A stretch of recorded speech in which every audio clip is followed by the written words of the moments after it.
NFL Week 16, our second to last full slate with meaningful teaser potential before some Week 18 nuttiness. So getting straight to it with the best bets, two teasers this week. First, some low-hanging fruit, but worth scooping up nevertheless. Cincinnati -1.5 hosting Cleveland, paired with Atlanta -2.5 hosting the Giants. Of course, this is a 6.2 team teaser, good at -120 or better.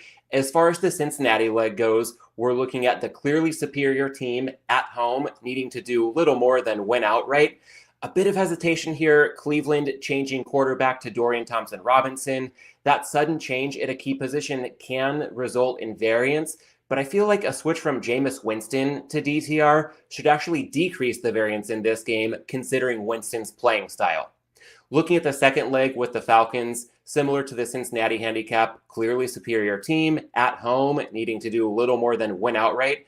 Also similar to the first leg, a quarterback change involved that could increase the variance a bit, and I do think that variance will be more valid in this one, and this time the team we're backing has the quarterback change, with the Falcons going to Michael Penix under center.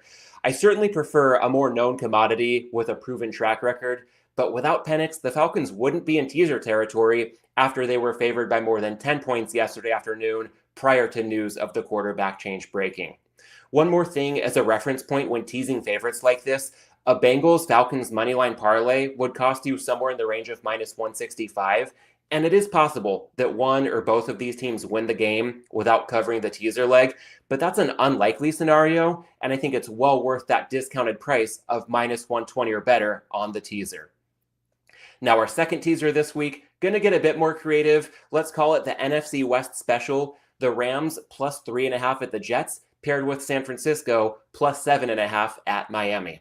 Looking at the Rams leg here, we are breaking that golden rule against teasing through zero, but the Rams are favored by 3, shaded heavily toward 3.5. So this one's almost like getting 7 points for the price of 6.5, while also crossing through 3, not once, but essentially twice. On the Niners side of things, aside from a more qualitative perspective, where I see San Francisco competing with Miami, if not winning the game outright, there's also a bit of a quantitative edge, thinking that the consensus line is Miami -1, but some books, such as Circa, are already at Pick'em.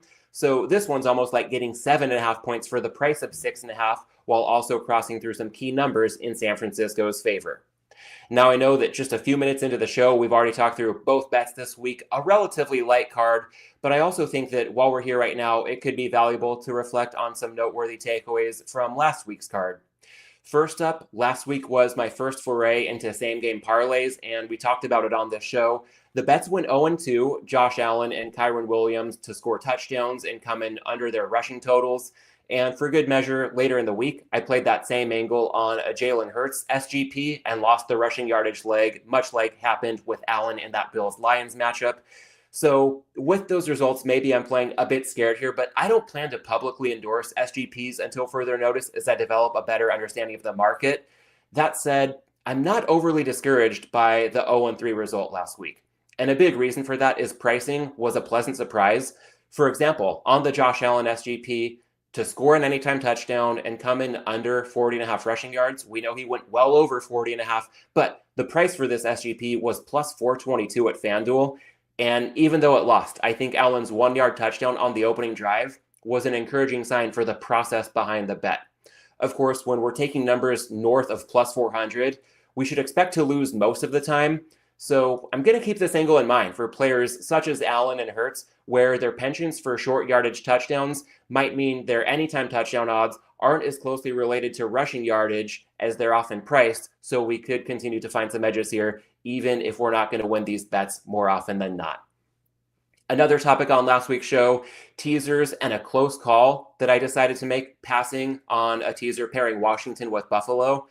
To be honest, I felt remorseful when Washington took a 17-0 lead over New Orleans mid-third quarter, but I was even more relieved when New Orleans came back to lose by 1, which would have lost the teaser leg of Washington -1.5. Now, a bit more to come later on that crazy endgame in New Orleans, but to make this more forward-looking rather than just resulting, I was able to join a recent guest on this show, Scott, aka Vegas Horse Pools, as well as my Prime Suspects partner in crime, Adam Bjorn, on their Saturday evening show.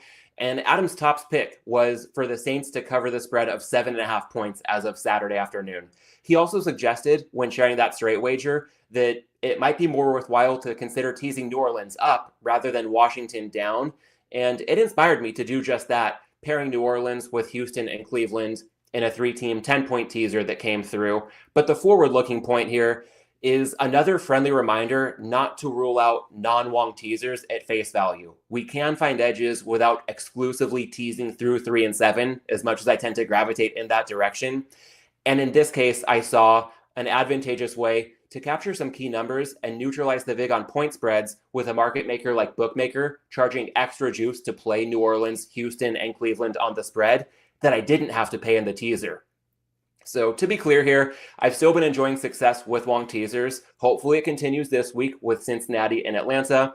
But another hat tip to a friend of this show and pro bettor Las Vegas Chris, not to stop there, hoping the Rams, while I have them paired with the Niners, would be a good example of an advantage non-Wong teaser having some potential on this week's card.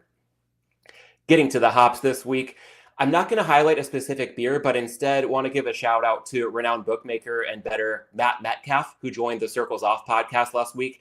I highly recommend listening to that full episode. But spoiler alert, near the end, his minus EV move of the week included a discussion on drinking and driving and the massively lopsided risk-reward equation. Part of me thinks it should go without saying, but also that it's not necessarily better left unsaid on a show that puts beer in the spotlight and with a lot of holiday gatherings taking place. The cost of an Uber or Lyft that looks expensive when you put in for the fare pales in comparison to the unlikely but potentially catastrophic costs of getting behind the wheel when you shouldn't. And to connect this to betting, winning can be less about taking risks and more about managing them. So whatever each of us may prefer to drink, let's go ahead and enjoy the holiday season, and let's please do so responsibly. Now, speaking of managing risk responsibly, this week's Malinsky Minute, going to lead off reading from an email from our Week 14 guest, Adam Orphan, the guest that keeps on giving when it comes to this segment, sharing another classic, timeless line from David Malinsky in his Point Blank forum. Here goes. Someday, I may finally put my own model out there, which every aspiring sports bettor should have on their desk.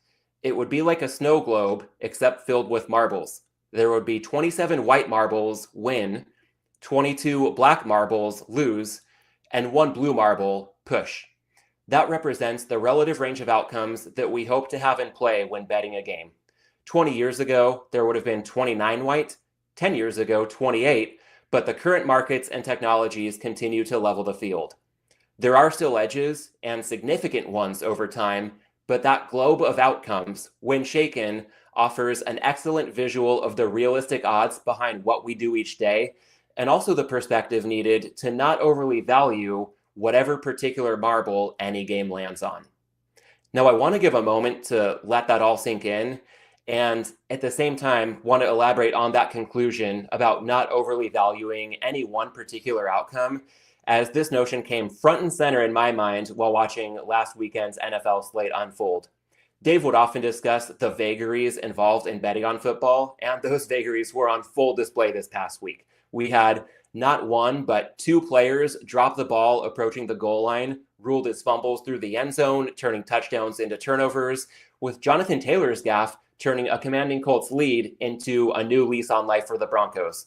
Also, minutes apart on Sunday, we saw both the Jets and Cincinnati score touchdowns when they essentially could have ended the game with possession. I felt like the Jets example was more egregious, leaving the outcome in doubt by giving the ball back to Jacksonville for a potential game-winning touchdown and 2-point conversion. Now, that final Jets touchdown led to a very fortunate cover for Jets backers and a brutal loss for Jags backers, who just needed the Jets to end the game with a chip shot field goal for Jacksonville to cover the point spread. The Cincinnati example, not as egregious, you could say, since the Bengals had the win and cover long since secured, but they did give the ball back to Tennessee for some garbage time stat padding, requiring diligent bettors to manually weigh the box score accordingly, as Tennessee's final drive ended with a meaningless touchdown as time expired and also carried some prop betting implications. And it wasn't just on the players and coaches this past week. Circling back on that Commanders-Saints game, officials stopped the clock when time should have expired in New Orleans, giving the Saints one final play to score a touchdown, And that was the swing factor for tickets on New Orleans +7, moving from push to win, and also for tickets on Washington -7 from push to brutal loss. And that's not all. Some honorable mentions here. Cincinnati, Tennessee became the first game in the Super Bowl era to feature 10 plus turnovers and more than 25 penalties. Indianapolis and Denver, after that Taylor miscue at the goal line, Denver scores a touchdown on what was essentially a pick six thrown by a Colts wide receiver on a trick play. And Atlanta, Las Vegas, a fitting way to end the week on Monday Night Football.